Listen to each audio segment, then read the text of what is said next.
आज है 2 अक्टूबर 2025, दिन है गुरुवार। आइए देखते हैं मध्य प्रदेश की 10 बड़ी खबरें।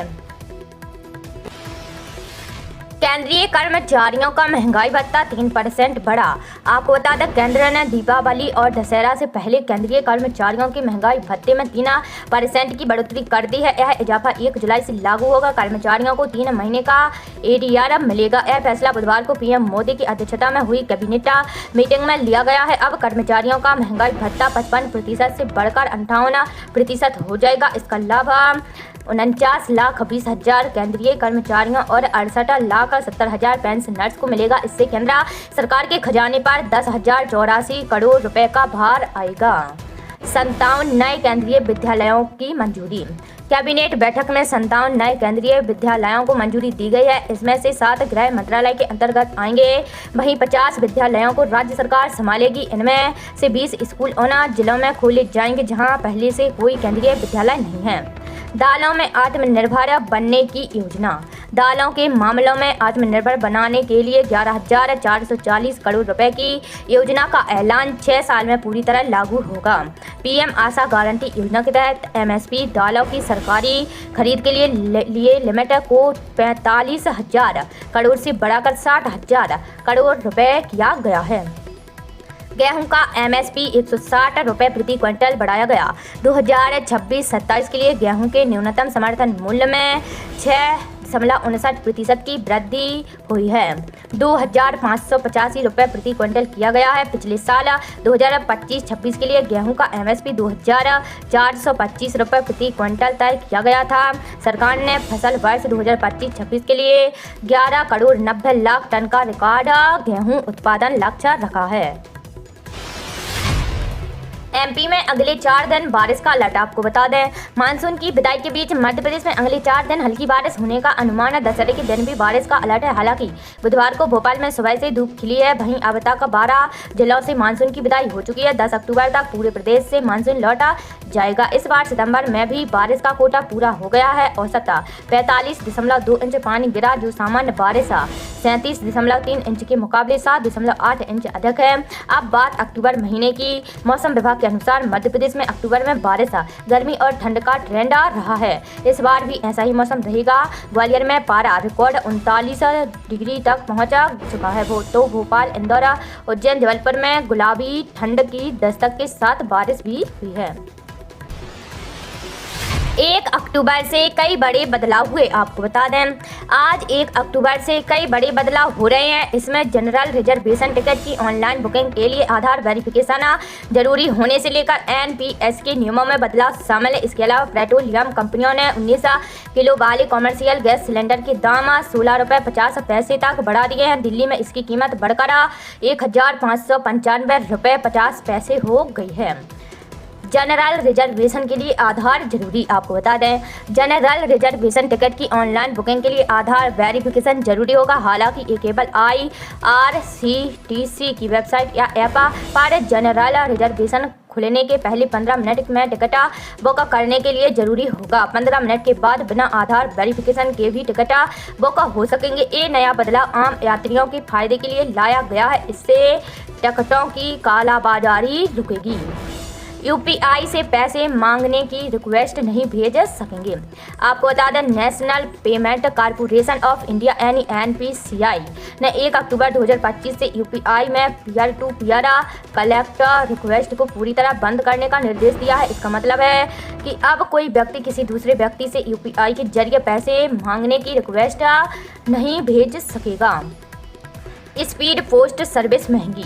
आज से स्पीड पोस्ट सर्विस महंगी हो गई है। इंडिया पोस्ट ने अलग अलग कैटेगरी के लिए नए चार्जेस लगाए हैं। इसके साथ ही सिक्योरिटी और सुविधाओं में भी सुधार किया गया है।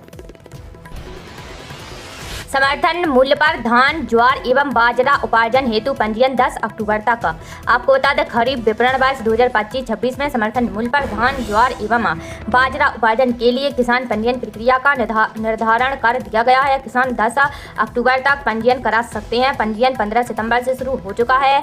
खाद्य नागरिक आपूर्ति एवं उपभोक्ता संरक्षण मंत्री गोविंद सिंह राजपूत ने किसानों से आग्रह किया है कि निर्धारित समय में पंजीयन करा लें, जिससे किसी भी प्रकार की असुविधा नहीं हो। उन्होंने बताया बताया कि किसान पंजीयन की व्यवस्था को सहज और सुगम बनाया गया है। प्रदेश में 1255 पंजीयन केंद्र बनाए गए हैं। पंजीयन की निःशुल्क व्यवस्था ग्राम पंचायत और जनपद पंचायत एवं तहसील कार्यालयों में स्थापित सुविधा केंद्र पर सहकारी समितियों एवं सहकारी विपणन संस्थाओं द्वारा संचालित पंजीयन केंद्र पर तथा MP किसान ऐप पर भी की गई हैं। भाई दूज से लाडली बहनों को प्रतिमाहें मिलेंगे 1500 रुपए। आपको बता दें, मुख्यमंत्री डॉक्टर मोहन यादव नवरात्र पर्व के पावन अवसर पर शहर में आयोजित विभिन्न गरबा महोत्सव कार्यक्रमों में मंगलवार देर रात सम्मिलित हुए। कार्यक्रमों में पहुंचते ही उपस्थित नागरिकों और श्रद्धालुओं ने उनका आत्मीय स्वागत किया। इस दौरान उन्होंने कहा कि दीपावली की भाई दूज से लाडली बहनों को प्रतिमाहें 1500 रुपए की राशि प्रतिमाहें उनके खातों में अंतरित की जाएगी। CM ने कहा कि उज्जैन अब मेट्रोपॉलिटन सिटी बन गया है। उज्जैन, इंदौर, देवास, पीथमपुर और शाजापुर के मक्सी को मिलाकर मेट्रोपॉलिटन सिटी बनाई गई है। सिंहस्थ के लिए जिले के चारों ओर सड़कों और रेल मार्ग का जाल बिछाकर श्रद्धालुओं को आवागमन की सुविधा दी जाएगी। फिलीपींस में 6.9 तीव्रता का भूकंप, 69 की मौत। आपको बता दें, फिलीपींस के सेबू प्रांत में मंगलवार रात को 6.9 तीव्रता का भूकंप आया है। इसकी वजह से 69 लोगों की मौत हो गई है, जबकि करीब 150 घायल हैं। न्यूज एजेंसी AP की रिपोर्ट के मुताबिक मृतकों की संख्या बढ़ने की आशंका है। अब तक कई लोगों को मलबे से निकाला गया है। बुजुर्गों की पेंशन 600 से बढ़ाकर 1500 रुपए कर सकती है सरकार। आपको बता दें, मध्य प्रदेश के तकरीबन 76 लाख बुजुर्गों में से 55,000 से ज़्यादा बुजुर्ग अपनी जीविका चलाने के लिए सरकार के 600 रुपये की पेंशन पर निर्भर है। यह राशि दूसरे राज्यों की तुलना में जहां कम है तो वहीं महंगाई की वजह से काफ़ी कम मानी जा रही है। हालांकि सरकार जल्द ही पेंशन की राशि 1000 से 1500 रुपये हर माह करने की तैयारी में है। सामाजिक न्याय एवं दिव्यांगजन सशक्तिकरण विभाग ने 600 रुपये प्रतिमाह को 2 गुने से ज़्यादा बढ़ाकर 1500 रुपये प्रतिमाह करने का प्रस्ताव दिया है। यह मंजूर होने पर 55 लाख लोगों को फायदा होगा। हालांकि सूत्रों का कहना है कि पात्रों को 1000 से 1300 रुपये के बीच पेंशन देने पर मुहर लग सकती है। MP में हेलमेट नहीं पहनने वाले पुलिस कर्मियों का लाइसेंस होगा रद्द, विभागीय कार्रवाई भी होगी, आदेश जारी।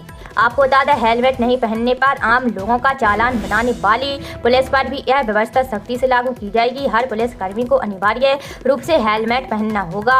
वाहन के चेकिंग के दौरान बिना हेलमेट मिलने पर पहले तो चालानी कार्रवाई और ड्राइविंग लाइसेंस निलंबित किया जाएगा। इसके बाद भी नहीं सुधरे तो विभाग की तरफ से अनुशासनात्मक कार्रवाई की जाएगी। पुलिस मुख्यालय की ओर से यह आदेश जारी किया गया है।